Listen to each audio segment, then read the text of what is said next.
Morning students.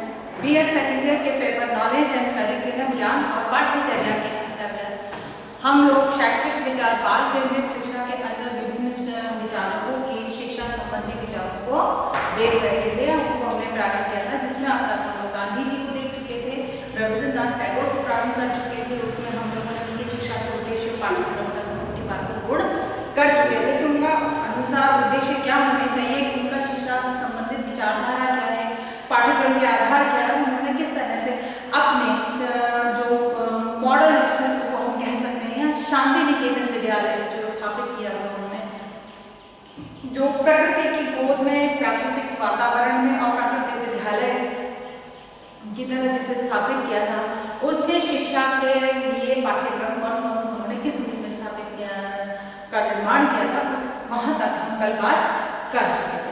आज हम आगे देखेंगे कि उन्होंने पाठ्यक्रम को या बालकों को शिक्षा देने के लिए किस प्रकार की शिक्षण विधियों पर चर्चा करी, किस प्रकार से शिक्षक को किस तरह से उन्होंने देखा या किस दृष्टिकोण से देखा और शिक्षार्थी से संबंधित उनकी विचारधारा क्या है। तो हम यहाँ आज प्रारंभ जो है उसमें प्रारंभ करेंगे हम उनके शिक्षण विधियों से और उसके बाद देखेंगे शिक्षक के बारे में उनके विचार क्या है। तो शिक्षण विधियां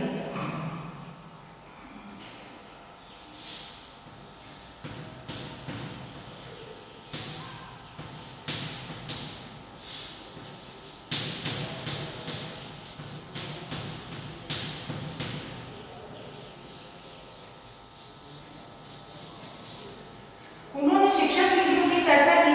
उन्होंने मुख्य रूप से 5 या 6 शिक्षण विधियों पर बात करी कि बालक को शिक्षा देने के लिए कौन सी शिक्षण विधि होनी चाहिए। तो सबसे पहली विधि है भ्रमण के समय पढ़ना, या हम इसको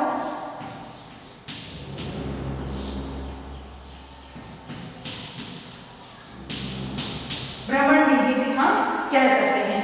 भ्रमण विधि यानी कि ये वह विधि है जिसमें कि बालक भ्रमण के लिए जाए या घूमने के लिए जाता है, वहां पर उस भ्रमण के साथ में घूमते हुए कुछ शिक्षा को कैसे अर्जित कर सकता है। जैसे कि हम किसी ऐतिहासिक तथ्यों या ऐतिहासिक घटना के बारे में बालक को, जैसे हम कहते हैं कि महाराणा प्रताप जो मेवाड़ के प्रतापी शासक थे, राजपूत वंश के प्रतापी शासक थे, या जिसे हम एक प्रथम स्वतंत्रता सेनानी भी कहते हैं, तो उनका एक जो है कहाँ पर उनका अकबर के साथ युद्ध हुआ, उनका किस तरह से जंगलों में जीवन व्यतीत हुआ, इस चीज को हम एक तरह से भ्रमण विधि के माध्यम से बहुत आसानी से समझा सकते हैं कि चलो एक भ्रमण के लिए हम हल्दी घाटी ले गए, उनके राज तिलक क्या था, गोकुंदा ले गए, चावंड ले गए, जहाँ पर कि बालक उन वास्तविक घटना स्थल को देखता है या तथ्यों को या उससे संबंधित कुछ भी तथ्य वहाँ पर उपलब्ध है, उन तथ्यों को जब देखता है तो वो उस चीज को बहुत अच्छे से समझ पाता है, आइडेंटिफाई कर पाता है और समझ पाता है। तो भ्रमण विधि है, जैसे कि हम बालक को पता है विज्ञान के अंदर पत्ती की संरचना के बारे में एक तो कक्ष के अंदर पत्ती ड्रॉ करके बताएंगे, पत्ती की संरचना ऐसी है, इस तरह से होती है, इसलिए इस तरह से इसमें मतलब जो भी संरचना है। अब वही चीज उसे गार्डन में लेकर जाइए, विद्यालय के बगीचे में ले जाइए, तो वो भी एक प्रत्यक्ष अनुभव होता है। यहाँ कहीं एक बहुत सुंदर सा वो गार्डन है, वहां पर घुमाने भी लेकर जाइए तो बच्चों का घूमना भी हो जाता है, जो उनके लिए आनंद का कारण बनता है कि घूमना और खेलना सबको पसंद होता है। तो वही चीज है कि बालक घूम भी लेगा और वहां पर जो भी जिस विषय से संबंधित ज्ञान जो उसको प्रदान करना है शिक्षक, उसके बारे में भी उन्हें बहुत आसानी से समझा सकता है कि देखो ये पत्ती में एक ऐसी शिरा है, इससे इस तरह से इसका जो है हरित जो तत्व है वो पत्तियों में स्रावित होता है या पत्तियों को प्राप्त होता है या जो कुछ भी है, ये इस तरह से वो बहुत आसानी से समझा सकता है। तो कहने का मतलब है कि भ्रमण विधि जिसमें कि बालक को प्रत्यक्ष अनुभव प्राप्त करने का अवसर मिलता है, इसीलिए भ्रमण के साथ में पढ़ाना या पढ़ना, जो पढ़ाने की जो विधि है उसे उपयोग में लाने पर उनका विचार मतलब उन्होंने इस विधि का बहुत अधिक महत्व या उसको बल दिया। उसके बाद आता है वाद तथा प्रश्नोत्तर विधि।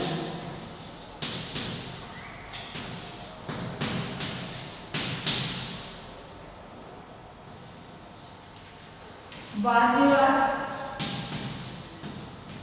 तथा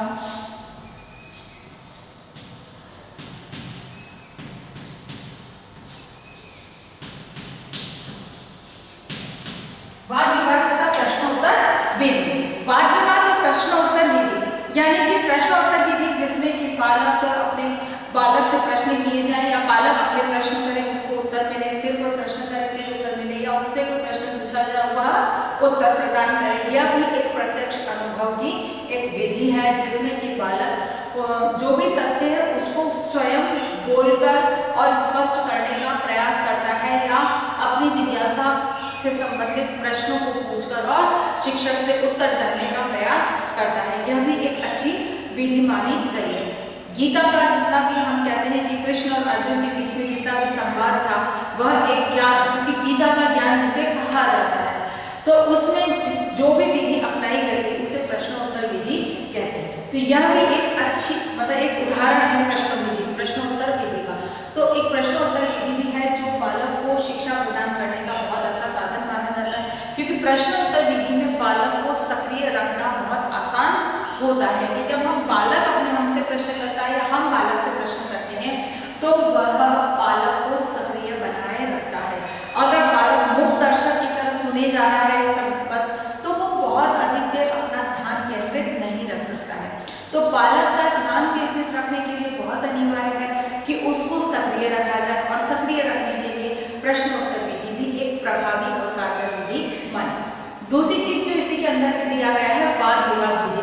वाद विवाद विधि में जैसे बालकों को कोई एक टॉपिक दे दिया है, अब उस पर बालक अपने पक्ष में उस विषय से संबंधित पक्ष में और विपक्ष में अपने विचार प्रस्तुत करे। तो जब उसे विचार प्रस्तुत करने हैं तो निश्चित है वो बहुत सारे संदर्भ ग्रंथों को पढ़ेगा, उससे संबंधित बहुत सारी सूचनाएं स्वयं से एकत्रित करेगा और फिर सबके सामने उसको प्रस्तुत करेगा या आपस में वाद विवाद करेगा। वाद विवाद कब होगा? जब दोनों पक्ष बालक को अच्छे से उसका अध्ययन किया होगा कि बालक किसी बात का कोई उत्तर दे रहा है, उसमें कोई चीज बालक को कुछ और अलग नजर आ रही है तो दूसरा बालक उससे संबंधित बात कहेगा कि भाई मेरे को इस तथ्य की बजाय ये तथ्य अधिक सही लग रहा है, फिर वो बालक उसका उत्तर देगा। तो यह भी एक वाद विवाद विधि है जिसके माध्यम से बालकों का खुद का स्पष्ट कहना चाहिए स्वयं का जो पूर्ण इन्वॉल्वमेंट है वो पूरा बनाए रखा जा सकता है। तो बालकों को सक्रिय बनाए रखने के लिए यह शिक्षा के समय जो शिक्षण कार्य चल रहा है उस समय बालकों का पूरा इन्वॉल्वमेंट रखने के लिए वाद विवाद विधि भी एक अच्छी और कारगर विधि मानी जाती है। इसीलिए रविंद्रनाथ टैगोर ने इन दोनों विधियों पर भी अपना बल दिया कि यह भी बालकों के लिए एक प्रभावी और उपयोगी विधि हो सकती है। अगली विधि है क्रिया विधि, जिस पर इनका सबसे अधिक बल रहा है, क्योंकि ये बालक को क्रिया के माध्यम से शिक्षण कार्य करने पर बल देते हैं। पाठ्यक्रम में भी उन्होंने इस बात के लिए स्पष्ट किया था क्रिया आधारित पाठ्यक्रम होना चाहिए, यानी कि पाठ्यक्रम की विषय वस्तु इस तरह की हो जिसमें बालक को स्वयं कुछ करने के समस्त अवसर उपलब्ध हो सके। तो यहाँ ऑब्वियसली जब पाठ्यक्रम में क्रिया विधि का महत्व दिया है या पाठ्यक्रम में ये कहा उन्होंने कि पाठ्यक्रम में क्रिया विधि पर आधारित विषय वस्तु सम्मिलित होनी चाहिए, तो निश्चित है कि वह पाठ्यक्रम विधि शिक्षण विधि में भी इसको अवश्य बल देंगे। इसीलिए उनका स्पष्ट है कि जब बालक खुद करके सीखता है तो वह ज्ञान उसका स्थायी और लंबा चलने वाला ज्ञान होता है, या एक तरह से कहा जाए कि स्थायी ज्ञान होता है। और बहुत लंबे अंतराल के बाद भी यदि आवश्यकता पड़ती है, बहुत लंबा अंतराल हो जाए और वो उसका उपयोग नहीं आता है, तब भी वह चीज उसे बहुत अच्छे से याद होती है, वो उसका उपयोग कर सकता है। क्यों? क्योंकि वह क्रिया विधि क्रिया खुद करके उस कार्य को किया हुआ होता है। नेक्स्ट है मातृभाषा द्वारा शिक्षण।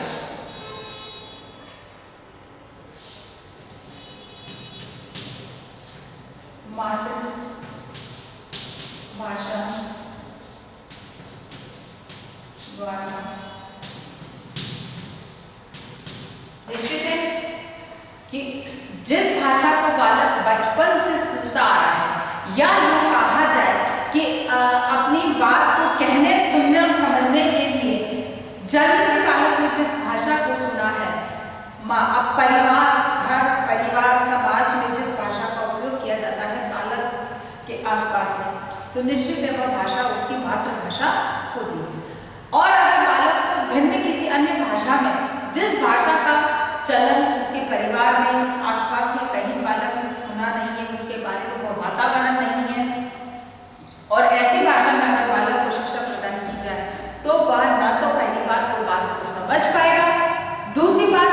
जैसे तैसे उस बात को समझाया भी जाए तो ये बात स्पष्ट है कि बालक उस चीज को रुचि नहीं लेगा, क्योंकि उसको उस चीज को समझने के लिए बहुत अधिक एफर्ट लगाना।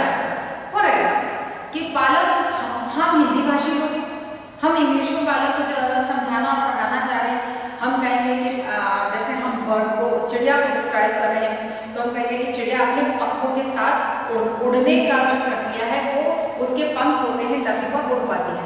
अब इस चीज़ को हम अगर पंख के लिए फेदर शब्द यूज करते हैं कि bird can fly with her it's a feather, तो बालक फेदर या कहेंगे bird can fly with it's a feather और ये कुछ, तो बालक उस चीज़ को समझेगा क्या है, उसको बहुत समझाना पड़ेगा। फिर जब उसके सामने फेदर रखा जाएगा तब वो कहेगा अरे इसका पंख होता है ना, कौन इस भाषा में पढ़ेगा सर, सीधी सी बात है, पंख इसमें इसका इस तरह से उपयोग किया जाए कि चिड़िया अपने पंखों से उड़ सकती। तो ये चीज क्या है कि उस शिक्षा के प्रति बालक में और रुचि उत्पन्न करती है। तो कहने का मतलब ये कि भिन्न भाषा में अगर बालक को सिखाया या पढ़ाया जाता है तो उसके लिए उसे बहुत आवश्यकता से अधिक मेहनत लगानी है। इसीलिए आवश्यकता इस बात की होती है कि बालक को उसी की मातृभाषा में अगर शिक्षा प्रदान की जाए तो वह बालक के लिए पहले तो रुचिकर होगी और बालक के लिए समझना आसान होता है। इसीलिए उन्होंने मातृभाषा की शिक्षा पर बल दिया। हालांकि वे अंग्रेजी शिक्षा के विरोधी भी नहीं थे, क्योंकि उनका मानना यह था कि अगर अंतर्राष्ट्रीय स्तर पर आप अपना एक स्थान बना के रखना चाहते हो तो आपको अंग्रेजी भाषा का भी उपयोग करना होगा या वह भी आपको आनी चाहिए। लेकिन प्राथमिक स्तर पर या यूँ कहा जाए कि शिक्षा के माध्यम में या शिक्षा से संबंधित जब भी चर्चा होती है तब वही कहते हैं कि शिक्षा मातृभाषा में ही होनी चाहिए। नेक्स्ट बात आती है वह विधि है खेल द्वारा शिक्षण।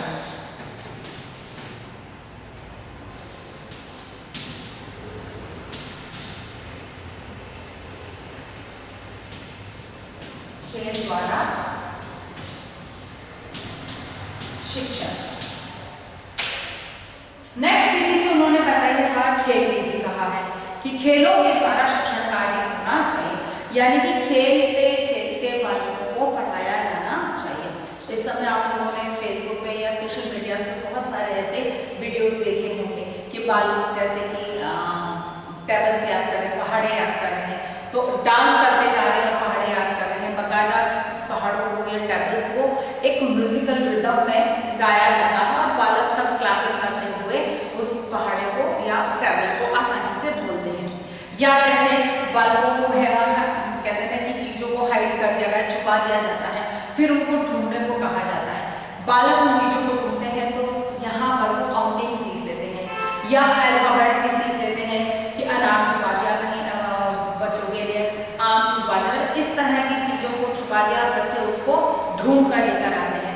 तो ये क्या हुआ, एक तरह से खेलने का खेलना भी हुआ और बालक उस शब्द से, उस वस्तु से प्रत्यक्ष रूप से परिचय प्राप्त कर लेता है।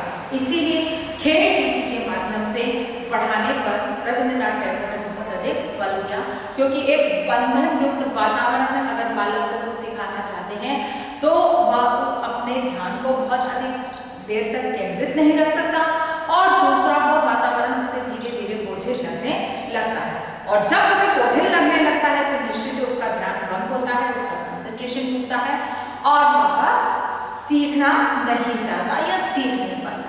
इसीलिए बालक को खेलना, क्योंकि बच्चों को खेलना बहुत पसंद होता है, तो उनको खेलने के साथ में अगर हम इस तरह की चीज़ें सिखा दें तो बालक बहुत आसानी से उन चीज़ों को सीख। इसीलिए खेल विधि पर उन्होंने बल दिया। और अंतिम विधि जो उन्होंने बताई थी स्व अनुभव द्वारा सीखना।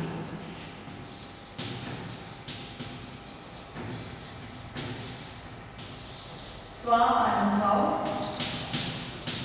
द्वारा, ठीक है, स्व अनुभव द्वारा सीखना, यानी कि व्यक्ति अपने स्वयं के अनुभव द्वारा सीखता है। अब स्वयं के अनुभव द्वारा यानी कि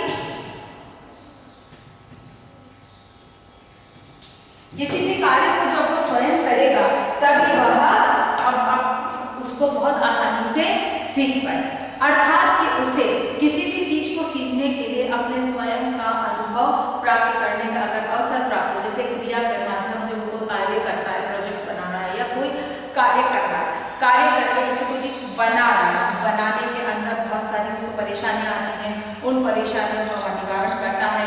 उससे जिस प्लानिंग से क्या होता है उसमें कुछ कमी रह जाती है या एक तरह से उसने जो संसाधन इकट्ठे किए, जो सामग्री जो उसने इकट्ठी की है उसमें कुछ कमी रह गई तो वो उसको ध्यान में आती है कि इसके लिए ये वस्तु भी अगर उपयोग में लाई जाएगी तो और सुंदर होगा। दूसरों के द्वारा दूसरों की बनाई हुई वस्तुओं को देखता है तब उसे लगता है कि मेरे इसमें भी ये मैं सुधार कर सकता हूँ, ये चीज़ ऐड कर दूंगा तो मेरी वस्तु और सुंदर लगेगी। तो ये क्या होता है कि बालक खुद अनुभव करता है, खुद का बनाकर दूसरों का बना हुआ देखकर, दूसरों को बनाते हुए देखकर भी वो अपनी वस्तु को और सुंदर बनाने का अभ्यास या प्रयास करता है। तो यानी कि जब वो स्वयं करता है तो उसे बहुत सारे अनुभव प्राप्त होते हैं कि उसे पता चलता है कि मुझे पहले से ही थोड़ा सा अतिरिक्त सामान में इकट्ठा कर लूँगा तो ज़्यादा अच्छा है, अर्थात कि मुझे पहले से सारा सामान इकट्ठा करके रखना चाहिए, पूरी योजना बनाकर और फिर बाद में मैं काम को शुरू करूँगा तो वो मेरे लिए सफलता देगा। तो कहने का मतलब ये है कि बालक जब स्वयं किसी कार्य को करता है तो उसे खुद के अनुभव एकत्रित करने का अवसर मिलता है। इसीलिए बालक को इस प्रकार से विधि या इस प्रकार की विधियों का उपयोग किया जाए कि जिसमें बालक को स्वयं अनुभव प्राप्त करने का अवसर प्राप्त हो सके, अर्थात स्व अनुभव द्वारा सीखने की विधि का भी उपयोग करने पर रविंद्रनाथ टैगोर ने बल दिया, अर्थात 6 प्रकार की विधियों को उन्होंने विशेष रूप से अपना ध्यान केंद्रित किया या अपना बात का समर्थन या बल दिया। इसके बाद आती है कि टैगोर के अनुसार शिक्षक क्या है या शिक्षक का स्थान क्या है।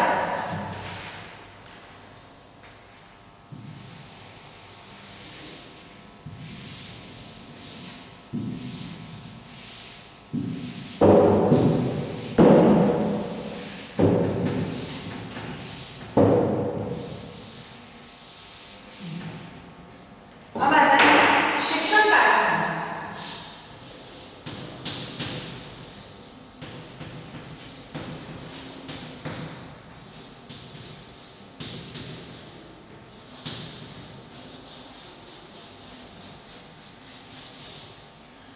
टैगोर ने शिक्षक को एक तरह से कहा जाए कि महत्वपूर्ण या मुख्य आधार तो माना है, क्योंकि शिक्षक के बिना शिक्षण कार्य शिक्षा पूर्ण नहीं हो सकती है।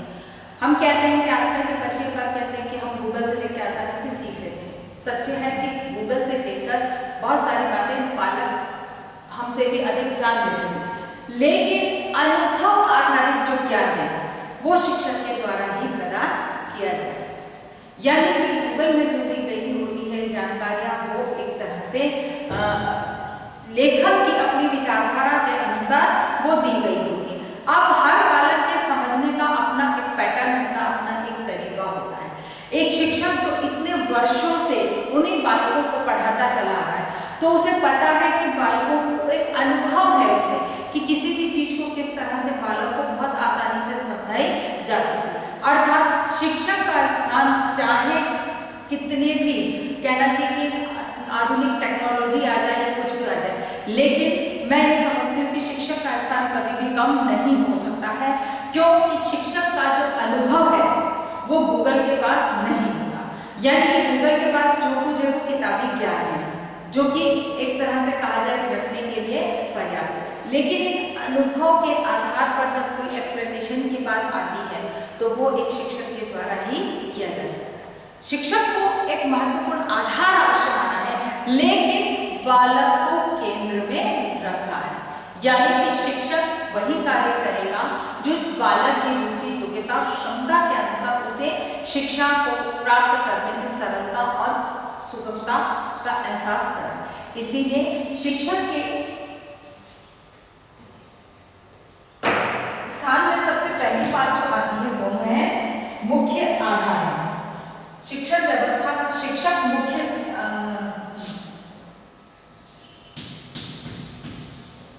शिक्षा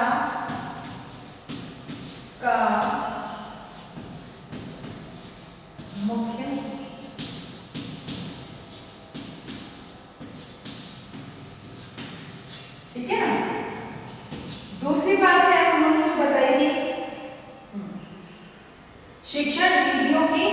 तुलना में शिक्षक महत्वपूर्ण है।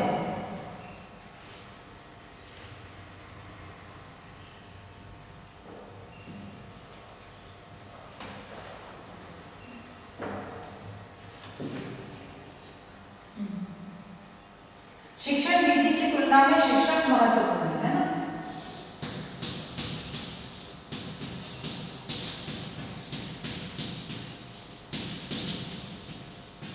विधि की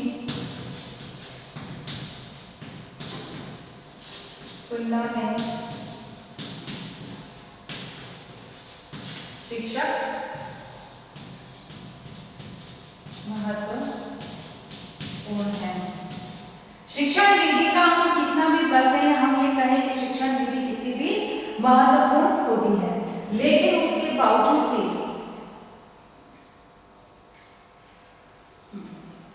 तो उसके बावजूद ये है कि शिक्षक में जो एक शिक्षण विधि के दृष्टिकोण से देखा जाए तो उसमें महत्वपूर्ण मतलब शिक्षण विधि और शिक्षक में अगर तुलना की जाए तो निश्चित है कि एक शिक्षक का महत्वपूर्ण स्थान होता है, क्योंकि शिक्षण विधि अपने आप में एक प्रभावी है, लेकिन अगर शिक्षक उसे ठीक ढंग से नहीं उपयोग कर सकता है तो वह विधि भी व्यर्थ हो जाती है या अनुपयोगी हो जाती है।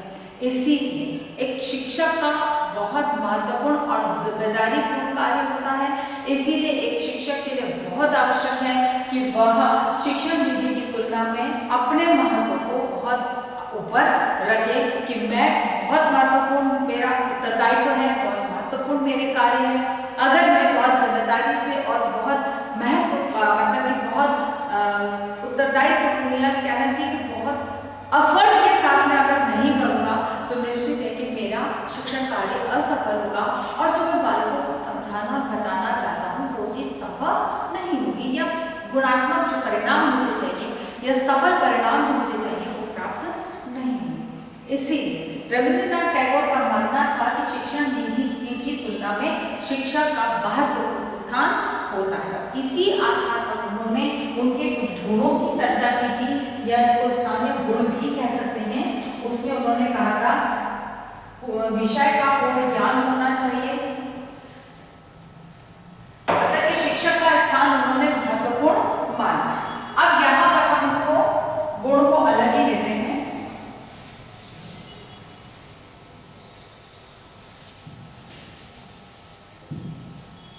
शिक्षक के गुणों की जहां तक बात आती है तो हम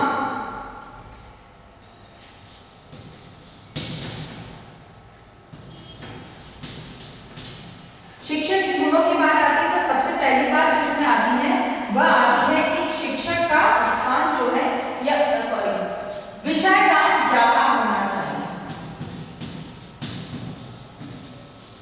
विषय का ज्ञाता, क्योंकि एक शिक्षक के लिए बहुत अनिवार्य है कि उसे विषय का अच्छा ज्ञान होना चाहिए। क्योंकि जब वो कक्षा में बालकों को कुछ कहने या समझाने के लिए जाता है तो निश्चित है कि कौन सा बालक तब किस चीज, कौन सा प्रश्न उसके मन में आए, इसका पता किसी भी शिक्षक को नहीं होता है। और जब बालक यदि प्रश्न करता शिक्षक उसका जवाब नहीं दे पाता है, और वो कब होगा, जब उसे विषय का ज्ञान नहीं होगा। अर्थात कि एक शिक्षक को विषय का ज्ञान होना बहुत अनिवार्य है और उसके लिए आवश्यक है कि वह बालक को संतुष्ट करना उसके लिए बहुत अनिवार्य है। उसके लिए आवश्यक है उसे विषय का ज्ञाता होना चाहिए, या अपने विषय का उसे अच्छा ज्ञान होना चाहिए। और वो कब होगा, जब वो निरंतर रूप से अध्ययनशील रहेगा या उसकी पढ़ने की आदत होगी, क्योंकि नई नई सूचना या नई नई जानकारी समय समय पर आती रहती है। और अगर शिक्षक को वही नहीं पता होगी तो वह बालकों तक उस जानकारी को नहीं पहुंचा सकेगा और वह चीज उसके शिक्षण को प्रभावित कर सकती है, और यह बालक की जिज्ञासाओं को शांत नहीं कर सकती। और एक शिक्षक की सफलता बालक की संतुष्टि पर ही निर्भर करती है। इसीलिए अनिवार्य है कि एक शिक्षक को विषय का ज्ञाता होना अनिवार्य है, या शिक्षक को विषय का ज्ञान होना चाहिए। नेक्स्ट बात आती है इसमें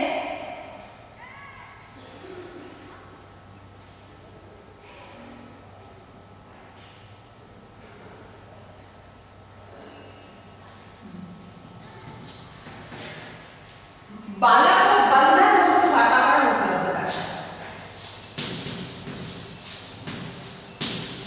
बंधन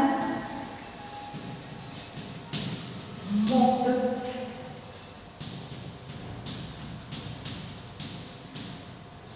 वातावरण उपलब्ध। एक शिक्षक के लिए अनिवार्य है कि वह बालक को बंधन मुक्त वातावरण उपलब्ध कराए, यानी कि ऐसा ही होना चाहिए।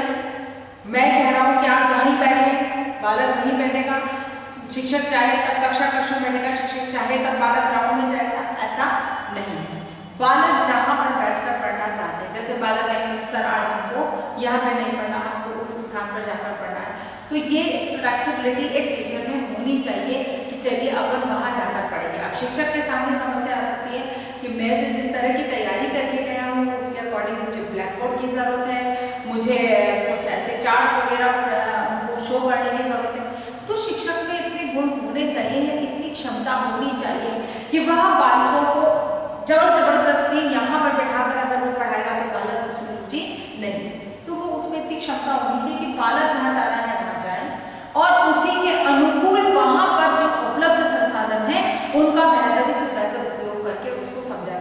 जैसे कि ग्राउंड में है और आपको ब्लैक बोर्ड की जरूरत है, अब वहाँ ग्राउंड में ब्लैक बोर्ड नहीं है, मिट्टी तो है, तो आप मिट्टी पर उन आकृतियों को उकेर कर और बालकों को बहुत आसानी से समझा सकते हैं। बालकों के लिए ये एक जिज्ञासा होता है कि सर इसमें क्या बना है, मैडम यहाँ क्या बना है, वो एक उनके लिए खुद के लिए जिज्ञासा का प्रश्न होता है या खुद के लिए एक रुचि का कारण होता है, तो वो उस चीज को बहुत गौर से देखते हैं। और क्योंकि वहाँ बालक खुले में सीखना चाह रहा है, शिक्षक वहाँ लेके गया है, तो बालक को भी फिर उसके अनुकूल पढ़ने में आनंद आता है।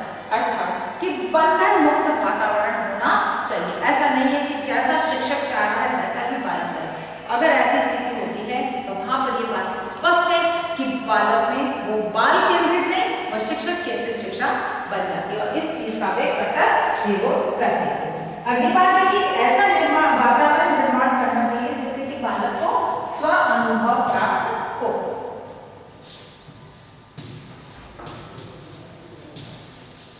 स्व अनुभव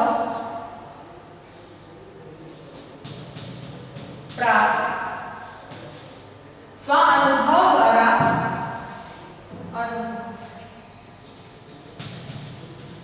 द्वारा सीखने के अवसर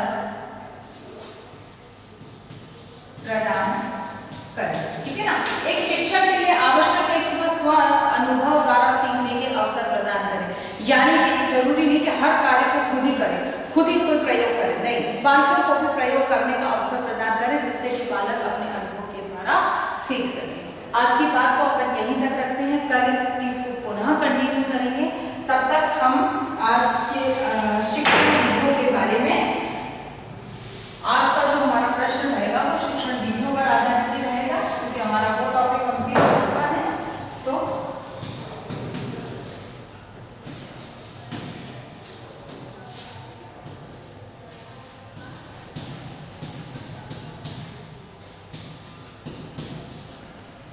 रविंद्रनाथ टैगोर ने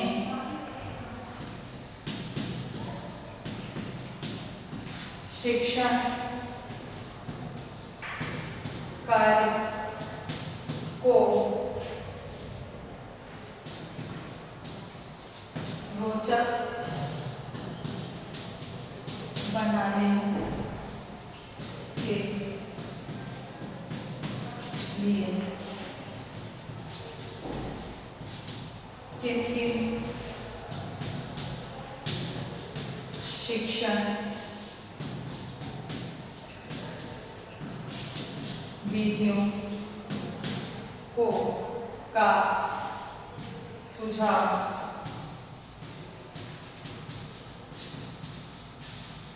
दिया। ठीक है, अपनी बात को समाप्त करने से पहले कोविड-19 की इस महामारी के दौर में अपने आप को सुरक्षित रखें। बहुत अधिक आवश्यकता होने पर ही घर से निकलें, घर से बाहर निकलते हैं तो 3 बातों का ध्यान रखें। मुंह पर मास्क लगाकर निकले, सोशल डिस्टेंसिंग का पालन करें और अपने हाथों को सैनिटाइज करते रहें। स्वस्थ रहें, सुरक्षित रहें।